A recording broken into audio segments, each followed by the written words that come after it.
Welcome to Opinion Havers, a movie podcast for 90s dads. I'm Cody. And I'm Tyler. Tyler, what did we watch? We watched The Matrix, Cody. Yeah, we did. Tyler, was this your maiden voyage in The Matrix? No. Oh, you already seen Matrix? So many times. Are you kidding me, Cody? I love all the movies. They're so good, Cody. They're all digital. And they're like, oh. You know? Oh, yeah. Did you play the Matrix video game? Oh, you know I did. Remember that so one? fun. So Oh, yeah. good. I mean, you just like ran around in bullet time, right? That was like the whole thing, basically. Yeah. You did a lot of spins off walls. Yeah. Constantly spinning off the wall. That was the move. This movie is a big deal. This is the movie that has given us the Wachowskis as we know them, you know? Like, they did a movie, and they were like, oh, yeah, those guys. And then they did this movie, and people were like, whoa, those guys. So, it's a big deal. Tyler, do you want to... This movie directly led to Jupiter Ascending, Cody, and what would you do without that film? I don't know. I was looking at the Wachowskis' IMDb. It's quite a sight to behold, because it's like an okay indie movie, The Matrix, and then like everything else they did is like, oh, I don't know if they've ever done anything like great since The Matrix, you know? Yeah. Well, they've always seemed like it's a weird one. It's a weird journey. It's a weird career. Yeah, but people like their aesthetic. Yeah, you know what I mean? Yeah, they have an aesthetic, and I'll tell you what, I really liked the Speed Racer movie. You know, I did. Maybe it was just the time of my life that I saw it, but I was like, that was great. I keep trying to find a good version of that because I've heard that movie is fantastic for showing off like the OLED TVs. Oh yeah, but you have to get like a really high quality copy of it, and every like streaming service has it in like HD, and it doesn't look that great. So I'm like, where are these people supposedly getting these like 4K copies of it? I have to get the Steelbook 4K Speed Racer release somewhere. Yeah, because like it looks really pretty in HDR and stuff because of all the colors and the flashing lights. There's quite a lot of that. It's also a good movie to test to see if you're epileptic or not. It is good for that. That was the movie that made me think like I was like, do I have epilepsy right now? And I'm like, I'm not seizuring, so I don't have it, but I almost feel, you know, like, you know what I mean? You know, when you like feel your brain, like, it's like, am I about to have a seizure right now? You know what I'm talking? Like if you just stare at a strobe light for a couple seconds and you're like, I'm about to go down. Like I gotta stop. You know what I'm talking about? Yeah, I know exactly what you're talking about. I love that. I love that now movie theaters put that warning. They're like, hey, like, if you are epileptic, maybe don't watch. Like, Incredibles 2 had, like, a strobe kind of thingy, and I was like, so don't watch this if you're going to, like, pass out or whatever. So, it's fun. It's a good time. Tyler, do you want to sum this one up for us? What is The Matrix about? Cody, The Matrix...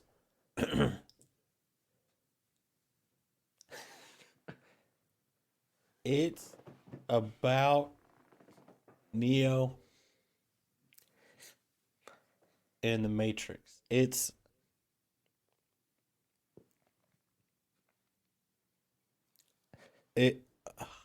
What is it about? That's the question, Cody. Matrix is everything, Cody. It's all around you. I mean, so it's about Neo. And he's a hacker dude hunting for Morpheus, who's another hacker dude in the world. And he finds Trinity, who's another hacker dude. But she's friends with Morpheus, the ultimate hacker dude.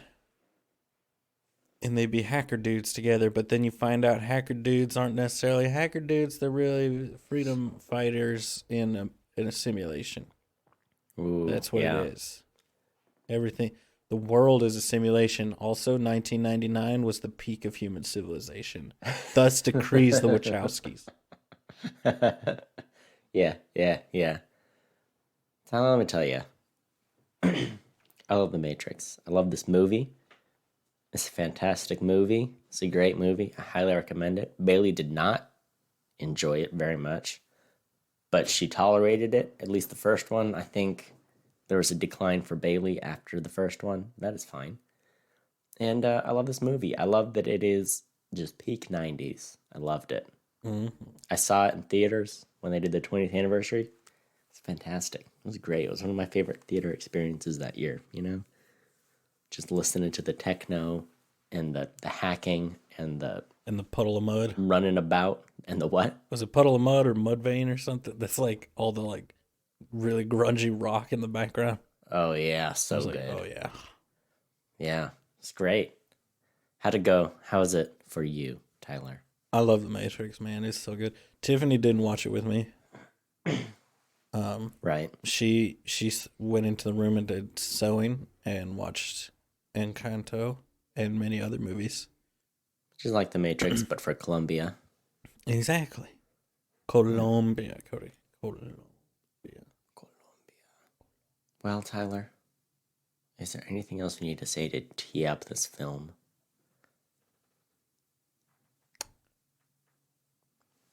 Nope. So right, Cody, I'm ready. Get in the car. Get in the car. They've all got cars. They're weirdly long, and they got the suicide doors. They're like the Cadillac. They're probably called pimp mobiles. If I know how Cadillac names their cars, you know how it is. Get in the car, Cody, and I'm gonna suck. I'm gonna suck this thing right out of your belly button. I didn't bring the machine, so buckle up, Cody. We're gonna have to do this manually. All right, Cody, you're clean. We're here. We're in Spoiler Town. Did you like that? Did you like me? I did. That make was you glad we don't record in person anymore. Yeah, we record through the Matrix. Would have been in the splash zone.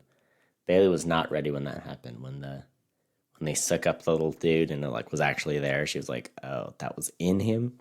I was like, "Yeah, it was exactly the reaction I think the Wachowskis wanted." It's great. Tyler, are you ranting?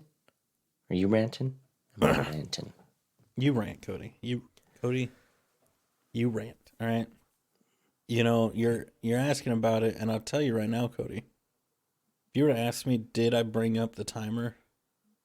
Like I know I should. Be no.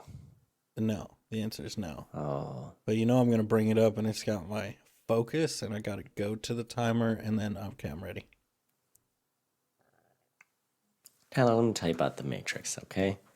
The Matrix is peak 90s, all right? Nothing has ever been more... It's like all the lessons we learned in the 90s, then it culminates in The Matrix, you know? And I love that about the movie. Here's why I think The Matrix works. I think it's because they go all in, you know? Because sometimes movies have kind of a crazy idea, and they don't quite they don't fully buy into it, and then that's how you get a laughably bad movie, okay? And this was one. They were like, nope, we're going hard. The style choices, the green lighting, the props, the acting, the sunglasses, the costume, like we're going as hard as we can on all of it. And as a result, it becomes a beautiful cocktail that works. And I just love it. I love that when you're in the Matrix, everything has a greenish hue to it. I love that there's leather everywhere. I have a question for you. I was going to bring it up later. I'm just going to bring it up now. How did no one guess the Wachowskis were transgender? We looked at the wardrobe of this movie, and you see it escalate throughout the series, all right? You see the wardrobe in like the nightclub scenes, especially in Matrix 2 and 3. How did we look at that and not be like, you know, these dudes are definitely going to transition and do like gender identifying surgery? How did we not know? How is anyone surprised by it? Looking back, it seems silly that we wouldn't have known, okay? The sunglasses are, this is what, look, here's why it's good, okay? Because they're in a simulation, and there's reflections everywhere in the buildings, and most of all in the sunglasses. Morpheus' sunglasses, I could have had every shot in this movie have just been whatever you're seeing through Morpheus's sunglasses, all right? They have so many shots where just like, I know, just reflecting off the sunglasses. And I love it. I love the commentary, right? It's like, no, you're not really here. Like, this didn't actually happen. You're a reflection of who you are, right? Because you're in the Matrix. And I love it. And I love that in the Matrix, everyone's dressed out to the nines, right? They're wearing leather, they're wearing trench coats, they got their sunglasses, everyone's going hard. And then in the real world, it's like, I'm wearing like those grubby old pajamas you love and don't have the heart to throw away, you know? And I just don't get it. I don't get how they have the technology they have, but yet their clothing is like, sorry, it's Oliver Twist here. All right. Those are your options, right? In the Matrix, you're wearing leather. And in the real world, it's like, I got a sack for you. I got a burlap sack and you can wear that. It doesn't make sense? No. But did the aesthetics work? Absolutely. Okay. They go hard in this movie. They go hard on the costumes. They go hard on the camera work. All right. I love it. I love when they're panning up, about, and around. I think it makes the movie work. Oh, they went so hard on all of it. There's so many good quotes in this movie, you know? They're doing the kung fu martial arts scene. I love it. Neo's can't keep up. He can't keep up to Morpheus, and Morpheus is like, you think that's air that you're breathing? It's like, oh, because you're not breathing air. You're in the Matrix, or rather, a program that simulates the Matrix that's a cool dojo that we can jump around and kick each other in, all right? What do any of my notes? I have a question for you. I need you to address this. What is the significance of 303? 303, the number pops up a couple times. I have a guess. Here's my only guess. I know it's the area code of Colorado phone numbers because there's a band called 303 and they're from Colorado. So my question to you is, are the Wachowskis from Chicago, or is there some cool story narrative that loops it all around? That's my question. I need you to answer it. I just had to get that off of my chest. You know, I think this movie works because it goes so hard. I don't think Bailey thought it quite worked. Like, I thought she thought it was a little cheesy. And I'll admit, like, one or two of the shots have, like, especially dated special effects. But I think the rest of it, it actually dates okay. And I think part of it is because they're in a computer simulation, you know? So it's like, I think it's okay that things don't always look super realistic. And, you know, Keanu, what a man. What a revelation. I love it. I read somewhere that half his lines are questions. Isn't that fun?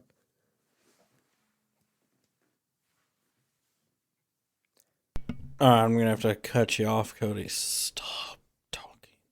Just constantly. You keep going, Cody.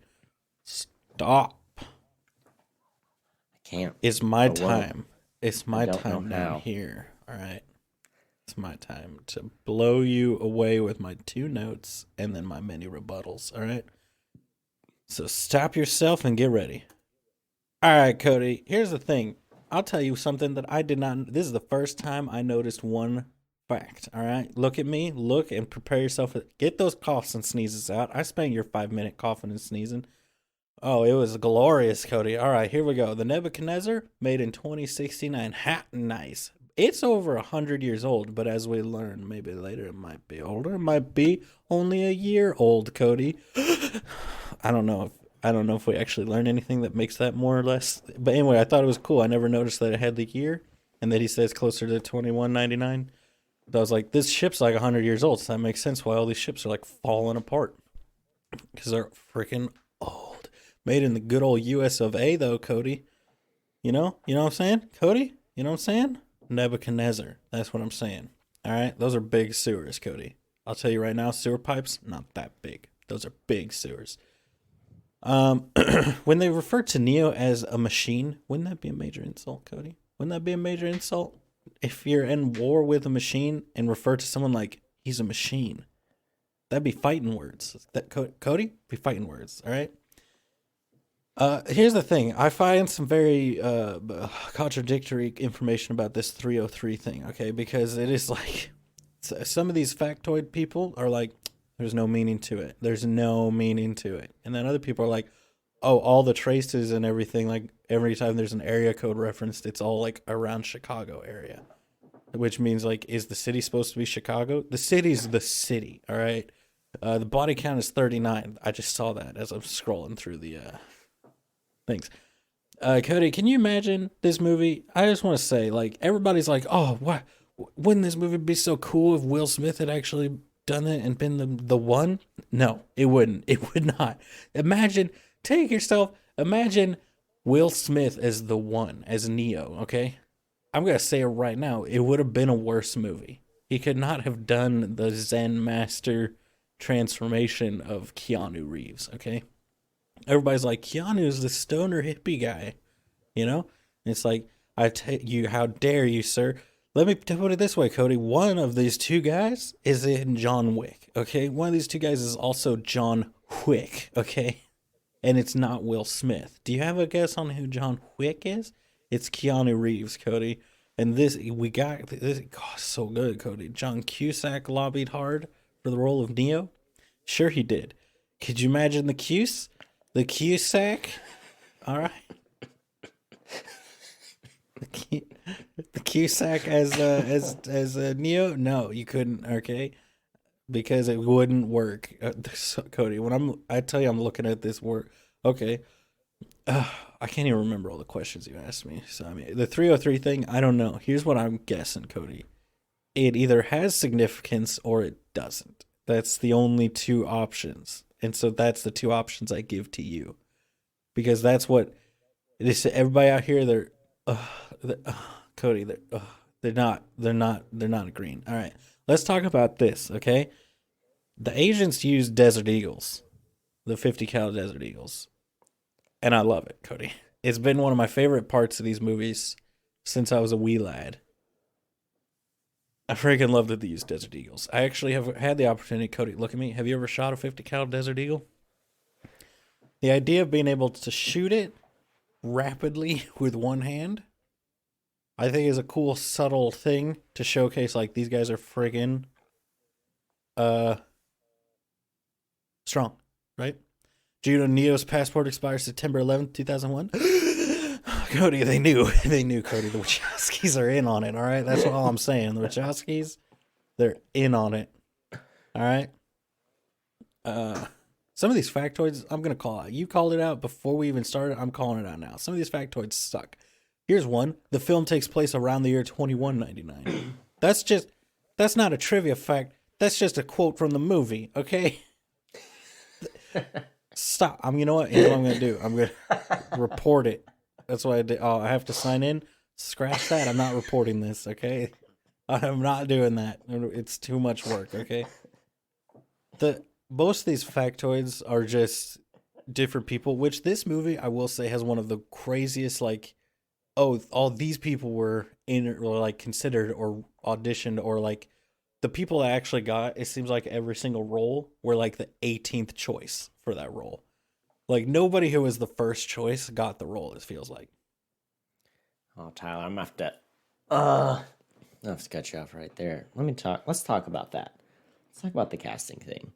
Because I heard like everyone. Oh, did you see this? I'm sure you saw this one. So they considered Will Smith, of course, for Neo, but also Sandra Bullock would have been Trinity and Val Kilmer would have been Morpheus.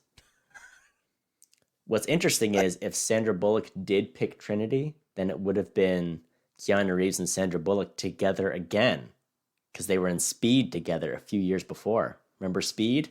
Mm-hmm. With the bus Go Fast? Remember that movie? Yeah. So there you go. The world that could have been. We could have had Speed 2, but not Speed 2 Cruise Control, the one where Sandra Bullock goes on the cruise and they have a speed scenario on a cruise, but Speed 2 Enter the Matrix, all right? It would have been a crossover.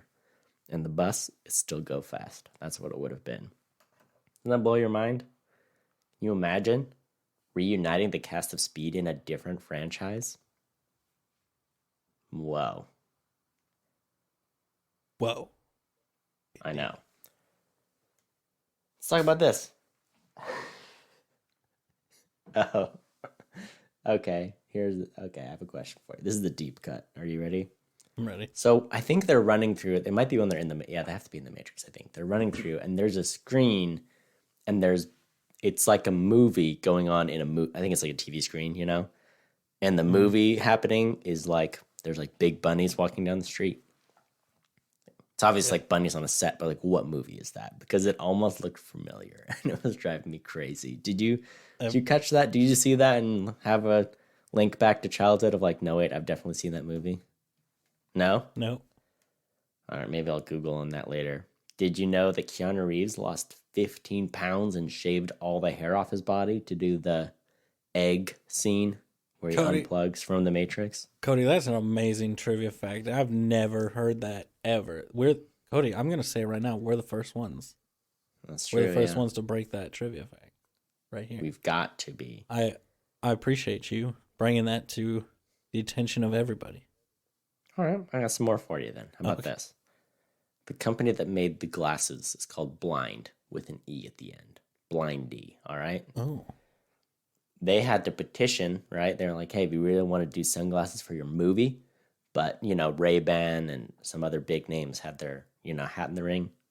Blind, they handcrafted the sunglasses for the movie. So, like, every character, they were like, all right, we're going to hand make these. Here's my favorite sunglasses. Obviously, the best sunglasses in the whole series is the Morpheus sunglasses because they just sit around his nose. They don't have a little wrap around. There's no hooks around the ears. It's just two little lenses, and they just sit. It's like a monocle, but there's two. I love it. They're amazing. Yeah. But can I share? All right. Can I share a fact that I just saw with you? Oh yeah. So, it's the agents carry the Desert Eagle 50 caliber, right? Which was specifically chosen by the Wachowskis as the agent's sidearm of choice against the advice of armorer John Bowring, who dismissed them as, quote, wanker pistols.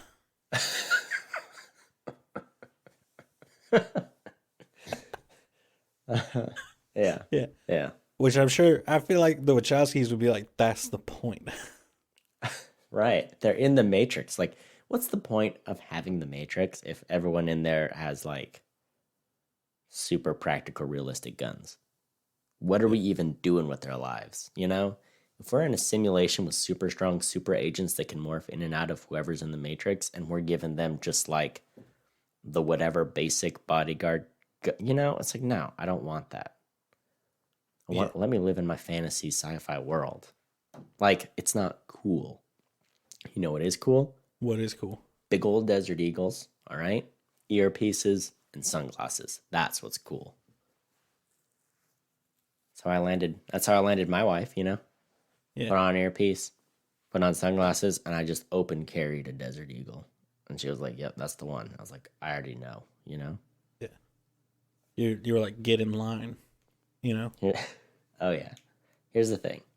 This is my last fun fact. Took them 5 years to write the movie, and they went through 14 different drafts of the screenplay. Impressive. They were like, I don't even know how to make this work. Spent 5 years to put the time in.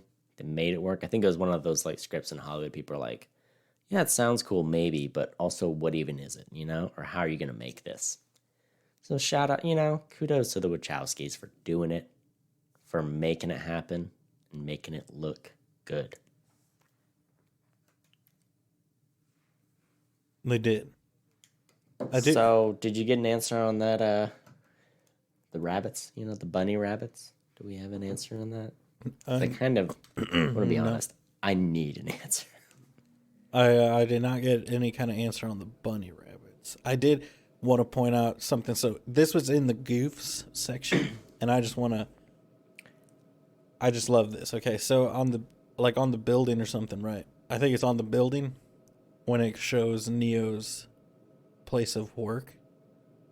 It's like metacortex spelled one way, and then on the sign on the inside of the building it says metacortex. It's spelled differently, like 2 words.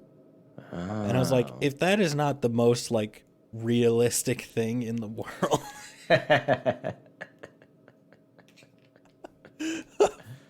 Like, big giant sign on the outside of the building. Well, we can't change that. put all the little signs on the inside. We're rebranding. We're not Metacortex anymore. We're Metacortex. We are now Meta. Talking about big companies, name Meta. We talk about how Facebook wasted an opportunity by changing their name to Meta and not The Matrix. Like, what are they even doing? Have they even seen this movie? You know, they could have been The Matrix, and instead they're Meta. Doesn't make any sense. Let me tell you about this rabbit movie. It is a real movie called Night of the Lepus. Lepus. I don't know how to pronounce it. Lepus, also known as rabbits. It's a 1972 sci-fi horror film. It's a real movie. There you go. Okay, so here's the thing. I feel like this is why it's familiar to you, Cody. Yeah. Because I could guarantee... This is what I guaranteed you, Cody. At one point, you watched this movie and thought, is that a real movie? Looked this up and watched at least a portion of that movie. And now you are remembering you watching that movie because of The Matrix. For some reason... I wouldn't be surprised. I mean, I've seen some of these shots. Like this one, I'll see if you can see it, called Night of the Lepus. And it's just like some rabbits. You're not going to be able to see it. It's just some rabbits on a hill. Like, it's not even like, oh, it's rabbits in the city. It's like, no, it's just a shot of a few rabbits around a rabbit hole. That's it. So, like, this is just a field of rabbits. So I don't even know. Oh, hold on. I've seen this movie. Hold on. I think it's one of those bad movies. You know what? I wonder if it's featured on Mystery Science Theater 3000. Because that very well could be my connection to this movie. Yeah. Am I really going to have to go deeper on this? Did you know David Schwimmer was a front runner for the role of Neo? Ross himself? David Schwimmer? Oh, that would be weird. He'd have a whole different career. Yeah. It's so many bad casting choices, and they just kind of seem to have... I'm just glad they cast who they cast, you know? Oh, yeah. You know what? They do a riff tracks of that movie. So, yeah, that's probably where I saw it. That's fun. So, reading through, like, all the trivia facts and stuff where they're like, oh, this is from the... I think it seems like what they did, which is very smart, you know, is instead of, like, being like, oh, this is New York, it's the city, right? So, it's the city. So, like, the subway... has the same name and signage as the Sydney subway. It has like landmarks from Chicago and New York and LA, and like it's basically like every, you know, if they're in the subway, they pick a major city in the world, and it's the subway from that city. They're going to a big building, they pick a major building from some major city in the world, and that's the building they go to, but it's different from Sydney. Yeah. So it's like just a mush. It's smart. I mean, that's the other thing. The machines, the artificial intelligence, just hasn't plugged into a matrix of stuff, you know? So it doesn't matter what the city is, as long as it's big enough to fit the consciences of all the humans are using for batteries, you know? Yeah. Bing, bang, boom. Let me tell you, I don't know how your life was shaped by this movie, but let me tell you about the 7th grade science teacher at my middle school. I don't know if he did it on purpose, okay? Mr. Dahl, I think was his name. If I'm right, I forget his first name. Here's what's weird. I was in middle school, and this guy was the math teacher. He's the algebra teacher. He's a tall man. He had a ponytail, sunglasses, and a giant black trench coat. And we would see this man striding across campus, go into his class, and we're like, I don't know if he's seen The Matrix, but I hope he has. You know, I hope he has, and that it is the reason he's made these choices. Looked amazing. You know, you see him, you're like, that guy has his life figured out. And let me tell you, 7 years later, I played volleyball with him because he would come to our church's volleyball night. He was very good at volleyball, and he was like 6'5" or 6'3", and spiked the ball harder than I've ever seen anyone spike the ball at just like a casual church pickup volleyball game. So he would just roll up, and it's all these people that are like, so how do you hit the ball? And he's like, don't worry, I'm gonna spike it in your face. You're not gonna be able to stop it. So that was my 7th grade science. I didn't have him for math. I mean, I didn't have him for math, but he did teach math at my school. Isn't that fun? It is fun. And the Matrix, as we all know, is just math. That's true. So he was the Matrix, Cody. Yeah. Here's the thing. I like this movie because it introduces such an interesting premise where it's like everything you know isn't real. This is just a simulation, right? Right. And I think it sets up the world so great where you're like, oh yeah, he's like a hacker dude, cool. And then you realize he's not a hacker dude, and you're like, wait, so what's really going on? And it's like, oh, there's this whole thing. And they're like, hey, there's a resistance, but I don't know. What's cool with this movie is the scale of it is like perfect. You're focused on Neo, and then he's with this ship, the Nebuchadnezzar, and it's just their crew.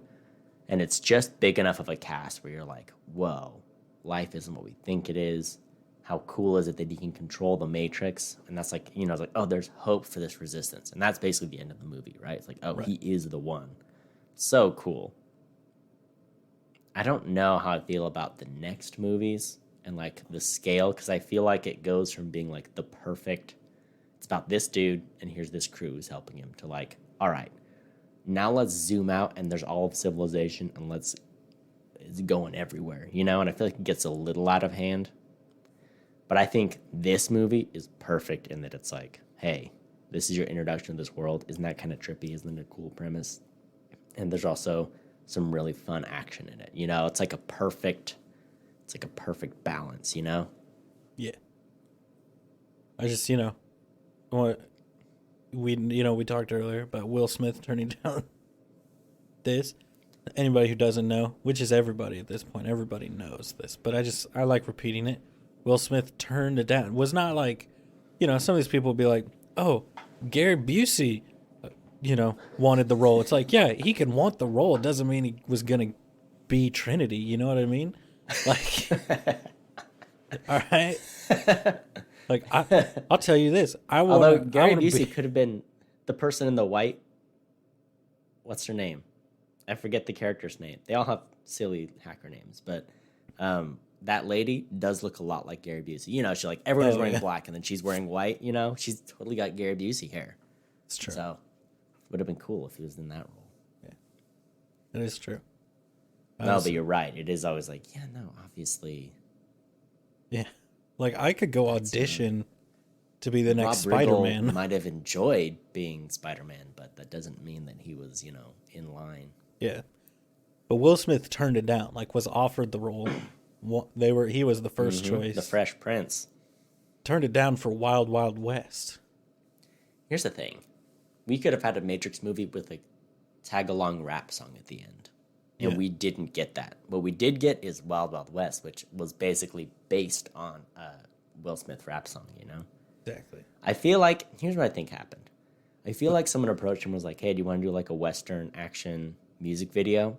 And he's like, I'll do you one better. Let's just do a whole movie. That's what Wild Wild West feels like when you watch it. You're like, this has gone out of hand. Yeah. Well, I think like the gist of it is like Wild Wild West had a bigger budget and like more to it. Like they had some effects and stuff that they showed him. Whereas the Matrix was just like, hey, it was just like the Wachowski's like, hey, like we have this idea for a cool movie and we'd like you to play Neo. And so he's like, I'm going to go with the one that's like has more established everything behind it and like has more going for it. And he has admitted that it is the worst decision of his career to go with Wild Wild West instead of being Neo. He's quoted as saying like, I just don't know if I quite got it. If he like quite fathomed the script, for the Matrix.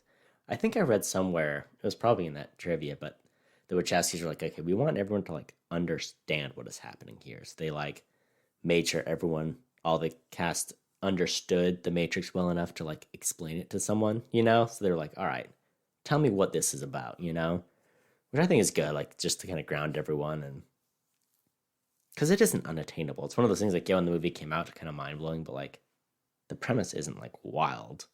It's not like it's not inconceivable. Yeah. Like, did you get it? Let me explain it to you. Did I? Did I get? Are you Neo's a asking? Did I get it? hacker. Okay. Oh, okay. Yeah. Explain the He movie. works at Globatrex. All right. Uh huh. It Almost. is All right. interesting, just like the timing. The timing of this movie is interesting too, because it was like '99. It was like, okay, a lot of people had computers in their home. Not quite everyone. I still feel like,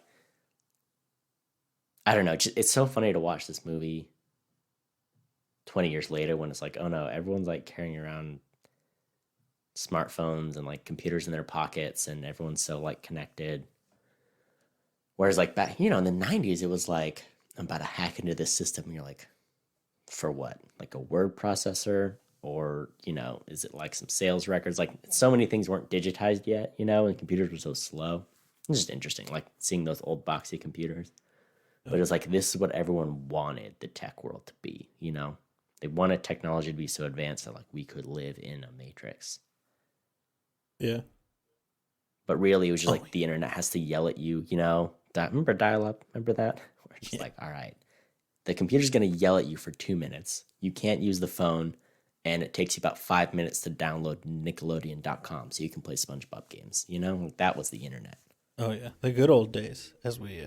Good old days, yeah. You couldn't use your phone and be on the internet. But Cody, now the cool people. Here's the cool people had two phone lines. An internet phone line and then just a phone line. Yeah. Did you ever know someone who had like their own phone with their own phone number in their bedroom? I don't think so. Oh yeah, because that was also a thing where it's like I'll get the kids their own phones so that they're not always on the dang phone. You Yeah. know? Yeah, you just dial the house phone and be like, "Oh, is Jeff there? Can I talk to Jeff?" Oh, the good old days, Man. dialing, having your. The worst was when you dialed your friend and his dad answered the phone. Because here's the thing, let's take it back. Let's take all these kids back. All right, the old people that listen to us, because we got listeners that are older than us. They'll remember this too, right? When you called your friend and his dad answered, because dads never answered the phone like oh, Crankle residence or something, or like hello. Mm-hmm. They were all like, what?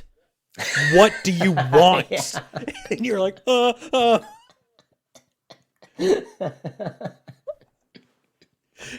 is Craig there? What do you want with Craig?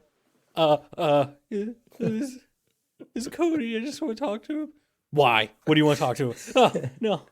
I want to know if you saw the Simpsons episode this week yet. That's it. Yeah. Oh man. It's such a there was more than one friend that if their dad answered the phone, I just hung up. I just hung up the phone. I was like, I'm not getting past the great wall of Sean's dad to speak to Sean. All right. Remember when we still answered the phone? Like I feel like there hit a point where everyone's like, yeah, I just screen all my calls, but there's still that point where like everyone answered every call. Like you ran. You're like, oh, the phone's ringing. I have to get across the house to answer it. Oh yeah. This is important.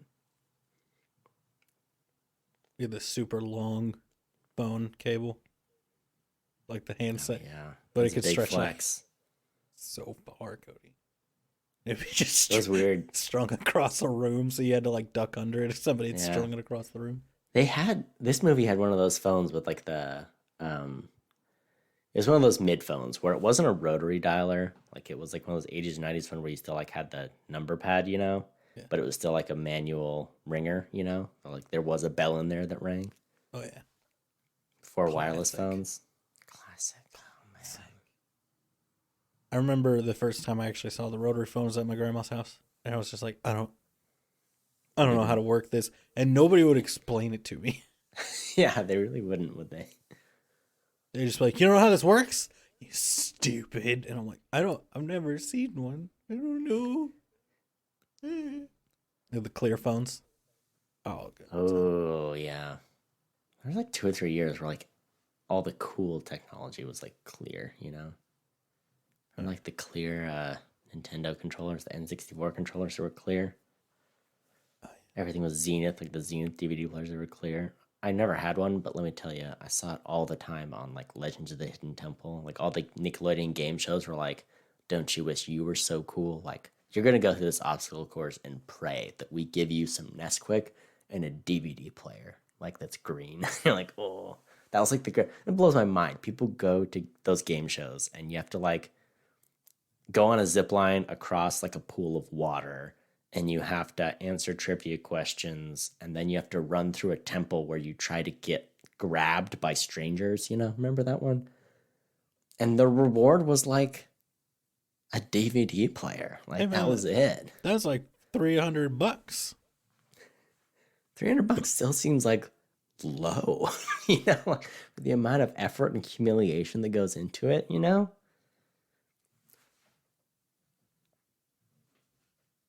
Tyler, you couldn't pay me to run through a temple where random strangers are going to try to grab me. And I have to stick my hands into a tree and try to find a key. And then it's actually not a tree. It's a dude dressed as a tree and then he eats me. You know what I'm saying? Like, that's what that show was. Okay, let me hold on now.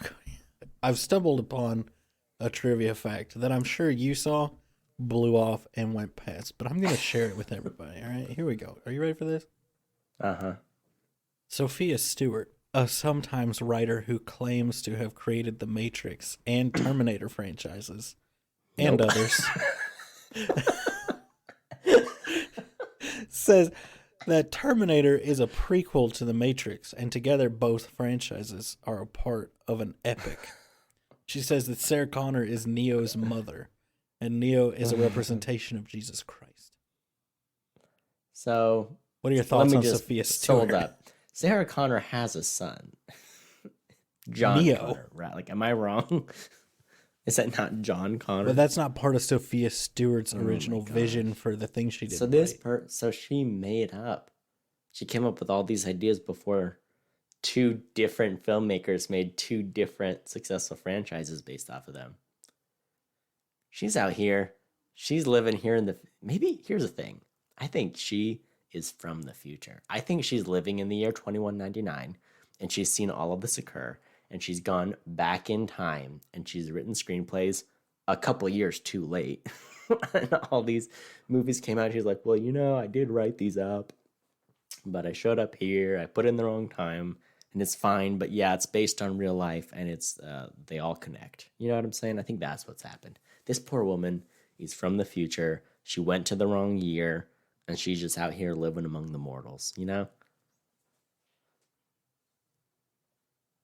Okay. So this woman just kind of like, she is a writer in Hollywood, and it appears like she just kind of goes around claiming that she wrote things, and it got like, and it is funny because the articles seem very split. Like some are like, Sophia Stewart exposes Hollywood elites for stealing stories. Others are like, crazy lady.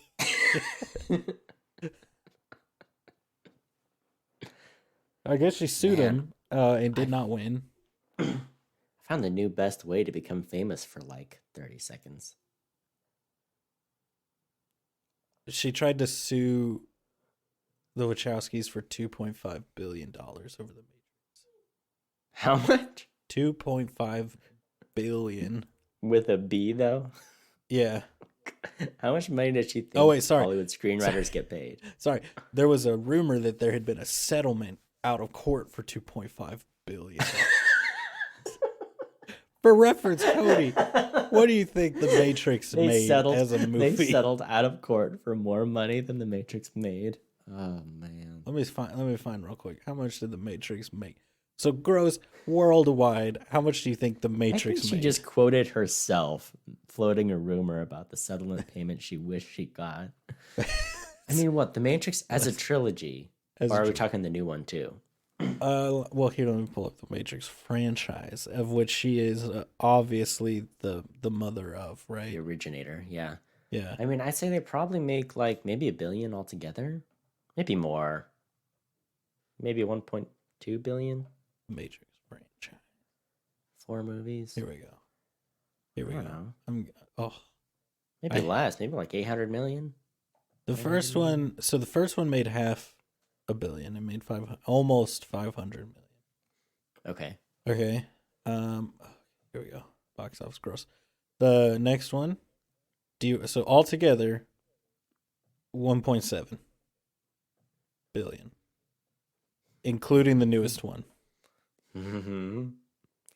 So I don't. Didn't The Matrix hold the record for like highest grossing R-rated movie for a while until I think Passion of the Christ must have beat it out, but Yeah. at one point I think it must have because 500 million for a R-rated movie is like fantastic.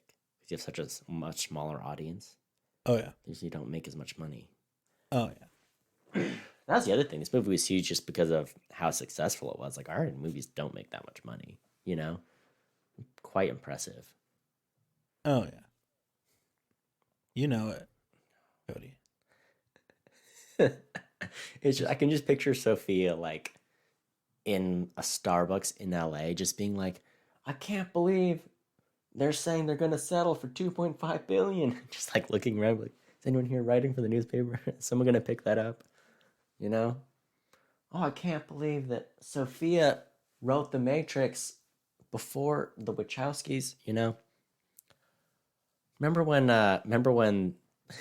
the person who wrote Splash, the 1980s mermaid rom-com with Tom Hanks, sued the writer of The Shape of Water for plagiarizing the story. Do you remember that one? Wait, the writer who sued the writer of Shape of Water? What? The writer of a 1980s mermaid movie called Splash. Oh yeah, okay. It's a Tom Hanks movie, yeah. So it's like, and when you read like their case, you're like, you know what? It is the same movie, but they're very different. Because it's like, look, they take a mermaid creature, right? And they sneak him out of a government lab, right? And they fall in love, right? It's the same movie. You're like, well, yeah. But one is like a mermaid with Tom Hanks, and the other one's like a space alien god thing. You know, it's like these are very different vibes of movie. So the rumor started with an Instagram post that said Sophia Stewart wrote books in the 70s that were stolen from her by Warner Bros. Terminator No. 1 through 4, The Matrix 1 and 2, but not 3 apparently. I don't know. She won Hollywood's biggest lawsuit, $2.5 billion. This is on politifact.com, which says Wait, they say she won the lawsuit? No, that's the claim. Okay. Yeah, so that's what the claim is. It is listed as false. No, a woman didn't win a 2.5 billion Matrix lawsuit For over a franchise copyright. worth 1.7 billion. The lawsuit is real. Amazing. Okay, so lawsuit is real, and Sophia Stewart, a writer and paralegal, continues to maintain that the films were based on her ideas, but her case has long been dismissed, and there's no such $2.5 billion settlement. Not in 2004 when the rumor was first shared, and not now. Oh, that's funny. Wow. So she's saying the books got stolen and the media company made the movies anyway without. I think so. And she gave them to like a no-name writer, James Cameron the first time, and then the Wachowskis the second time. Is that? I guess. I don't They know. were like, look, it's going to be too fishy if we make this all one franchise. So we got to split them up into two franchises. So we'll do a James Cameron one. And then 15 years later, we're going to have the Wachowskis make The Matrix. Why? Okay, so the Matrix 1 through 4. I mean, not the Matrix 1 through 4. Terminator 1 through 4. Which includes, is it Terminator Salvation, Terminator 4? Yeah, that's 4. Which has, as you said, John Connor in it. But only Matrix 1 and 2. Which I can't imagine a worse series of movies if it's just Matrix 1 and 2. Yeah. Like, 2 and 3 are one movie, basically. Yeah. Like, oh, I mean, that would be like, no, if you made a Lord of the Rings movie, but you only covered through the two towers, you know? That would be like if you did that. It'd be awful. Which is preposterous. Who would ever do that? Exactly. There's no telling who would do that. That'd be the worst. It is funny when you think about it. They are the same premise, right? Terminator is like future AI takes over the world, and that's what the Matrix is. Future AI takes over the world. There just isn't the time travel aspect.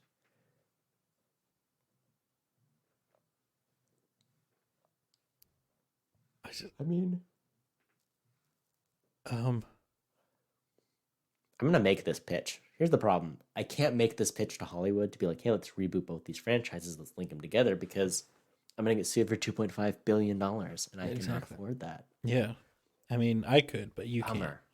can't. Wow. Oh my goodness. I just can't believe how deep we went down the rabbit hole. I'm going deeper down the rabbit hole, and that's you can't. It's very deep.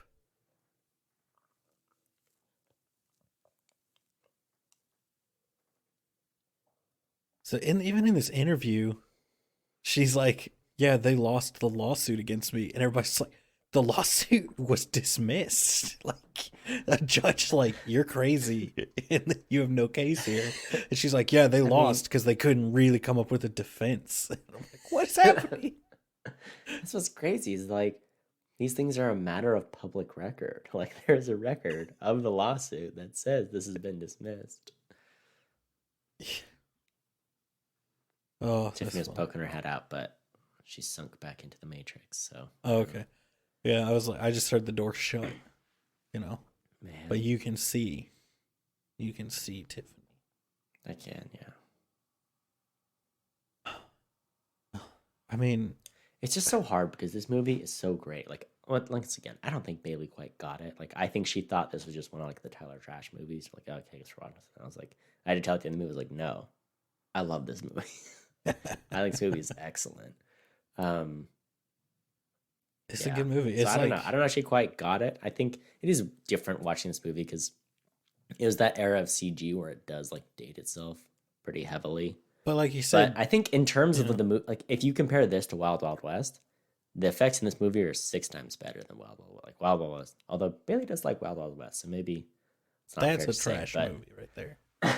Oh, it's a hot mess. But you know, just the CG in this one, they did a lot better job of like just making it work within the world versus Wild Wild West is like, all right, let's throw this out here and you guys run over here and we'll CG in some stuff to chase you, you know?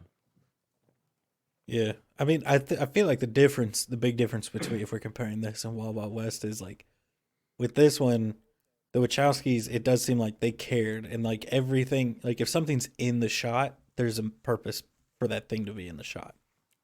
Even in the other movies, you know? And Wild Wild West seems like they're like, I don't know, it's a movie about spiders in the Old West or something, whatever. You know, we're just, who cares? Moving on. You know? This is like a passion project.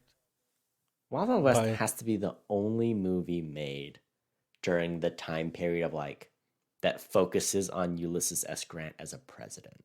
Like it has to be. Like, is there any other movie that's like the presidency of Ulysses S. Grant does not get nearly enough screen time? Like, let's make it a point in this movie that Grant is president right now. Yeah, I forgot that they're like the president. You know, Ulysses S. Grant. It's like, oh, yeah.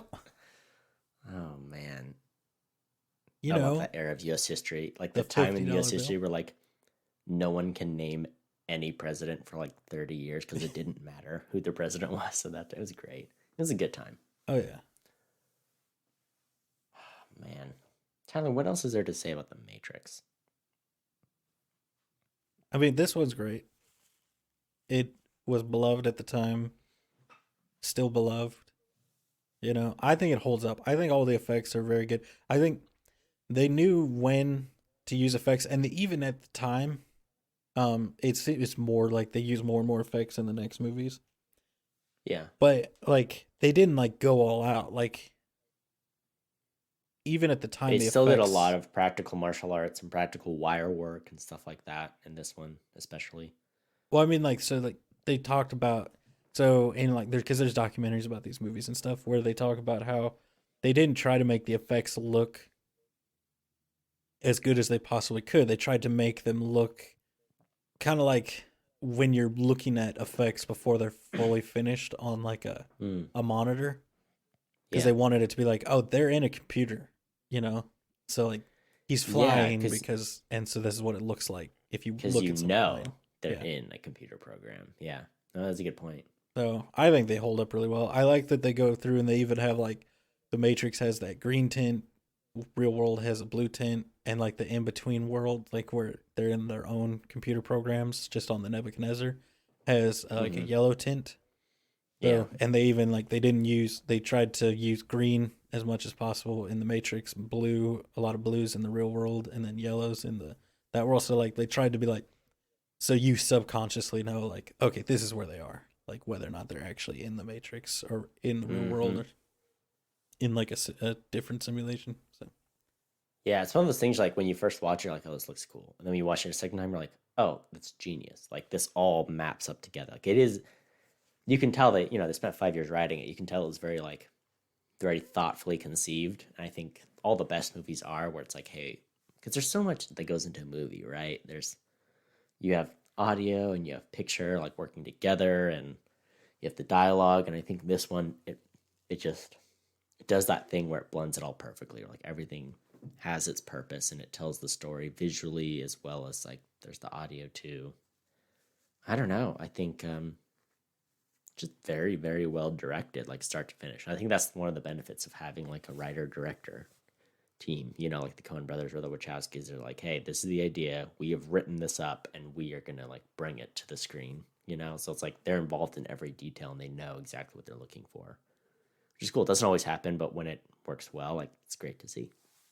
here's an actual fun fact, really. If you was like this can be the real final fun fact, but I think Mm-hmm. this is fun.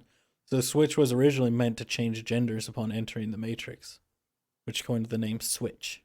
Real world Switch would be male, and in the Matrix Switch would be female. Oh, that's the Gary Busey person in Yeah, the movie. The Gary Busey hair, I should and it say. was the studio that once they cast Belinda McClory, Uh huh. were just like, nah, just make it one character. So once again, how did we not know the Wachowskis were transgender?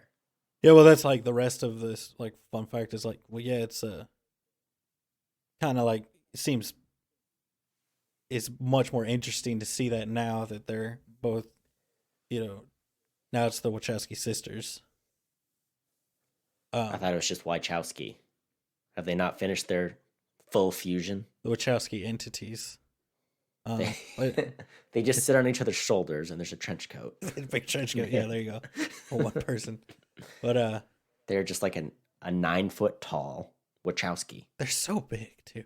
Like the thing that always blew me away was like whenever because I feel like they was it Lily was the first one to actually transition, and then Hmm. Lana transitioned. I'm not sure. Um, but I was always kind of blown away. As like they're two huge, manly looking guys, Yeah. and they. I think in some like interview or something where they talked about that was a big part of why it was hard for them because they Yeah. were like they're not like small dainty things. They're like 6 foot tall, muscular guys, Hmm. and they're like, I, I want to transition. So I'm sure that was hard for them to be like put in this Yeah. character and then have the studio be like, nah, just make it a Right. girl. So I'm But saying you got to go bigger. yeah, Fuse to one, stand on each other's shoulders, and then, I think they just got to no one will say no. Yeah. fight Warner Brothers. The Wachowski sisters versus the Warner Brothers. All right. Oh, there you go. If they win, the studio has to be called Warner Sisters now. Ooh. Boom. Full circle. Yes. Wow. Well, Yeah. that is a fun fact. I'll tell you what, I'll give this movie, I don't know if I give it an A plus. I give it an A though. I thought it was great. Oh yeah, I'd give it an A. I think not only is it a fantastic movie, I think they nailed even the time it came out because it came out like Mm-hmm. during like the peak of like the Y2K machines are going to take Y2K, over yeah. Uh-huh. everything. So like every piece of this movie was nailed. Even the casting when they didn't get the people they wanted and they got like their 17th choice for a character, it Mm-hmm. was still the best person to play that I character. I really like Val Kilmer as an actor, but like I can't imagine anyone but Lawrence Fishburne playing Morpheus. Like Yeah. perfect. So good. Man. Like I guess is that all there's to say? There's more Matrix to come. Oh, more Don't Matrix. you folks worry. We're gonna run through the whole thing. All of it. But yeah, I liked it. We just got an A, which is rare because even good movies we give. I mean, Oh yeah, this joins all the real good movies, Cody. it's the real good one. We probably should have kept track of what we rated every movie. Yeah. Well, maybe we'll start doing that. Maybe. Thank you for listening. You can find us and share us wherever you find podcasts. And you can yell at us on social media at Opinion Havers. Facebook, Instagram, Twitter. We have our first Instagram follower. Shout out to Jim. So, look forward to posting more regularly on Instagram so I don't look like, spam account or whatever. Thanks, Jim. Thanks for listening. Until next time, watch movies. And have opinions.